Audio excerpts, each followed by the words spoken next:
The Airland Subcommittee convenes today to hear testimony regarding Air Force structure and modernization in review of the Defense Authorization Request for fiscal year 2016 and the Future Years Defense Program. I welcome the witnesses from the Air Force and thank them for their service to our country.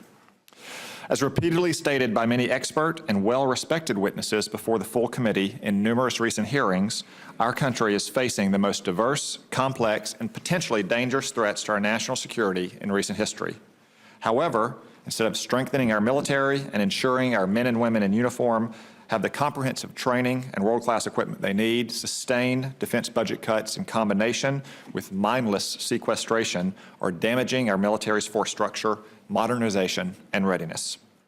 In their testimony before the full committee, Secretary James and General Welsh described how the Air Force is both the smallest and oldest it has ever been, even while the demand for air power continues to increase.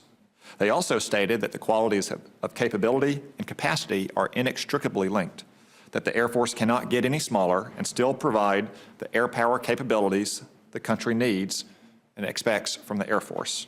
I couldn't agree more.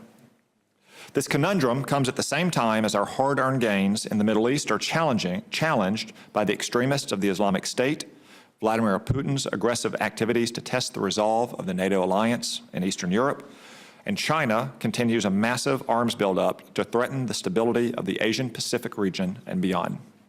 As Senator McCain and Representative Thornberry stated in a recent op-ed, these increasingly aggressive activities by our adversaries is no coincidence as they observe our fiscal struggles, and therefore Congress must act to repeal the damaging effects of the Budget Control Act, funding caps, and sequestration.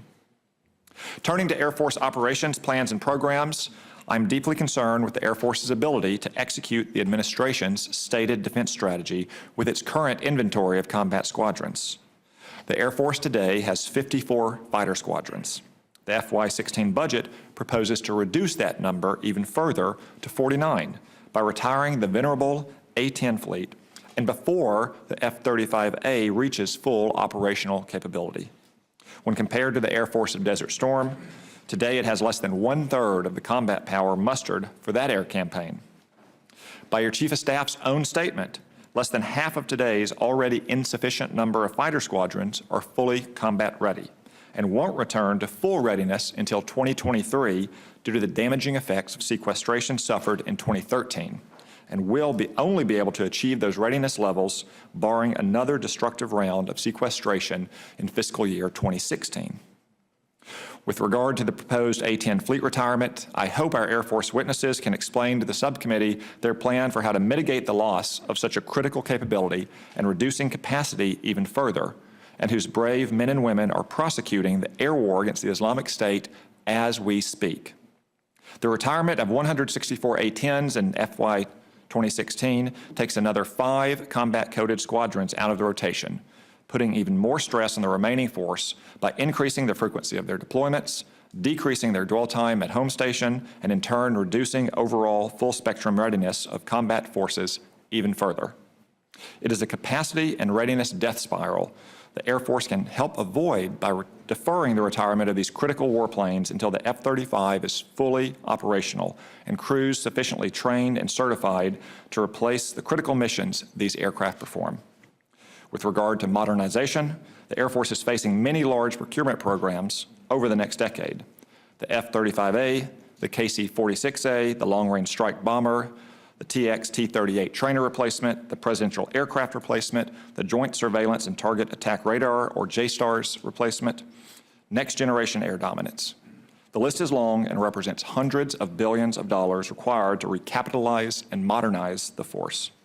While Congress only looks at one budget year at a time, the Department of Defense and the services formulate a future year's defense plan covering 5 years of projected funding, I will be interested to hear how the Air Force will take a longer view on how to fit all these required capabilities into its future budgets and how the fiscal year 2016 budget proposal supports your plan.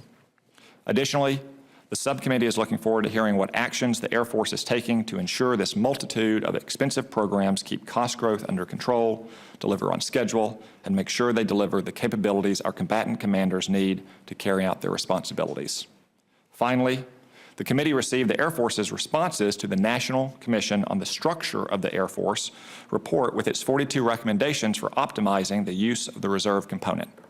I understand your initial response is the first in a series of 4 annual Air Force reports on implementation of the Commission's recommendations required by law. I understand that you agree with all but one of the recommendations and are in the process of either implementing or reviewing the other recommendations for potential implementation. However, I'm concerned that while several of the Commission's recommendations address the optimization of the force mix balance between the active and reserve components, in your responses, you refer to results of high-velocity analyses that you have not yet shared with the subcommittee. I urge you to bring the results of your analytical reviews to us soon, prior to us beginning deliberations on the fiscal year 2016 National Defense Authorization Act. Again, I thank the witnesses for appearing before the subcommittee. I look forward to hearing your testimony. Senator Manchin.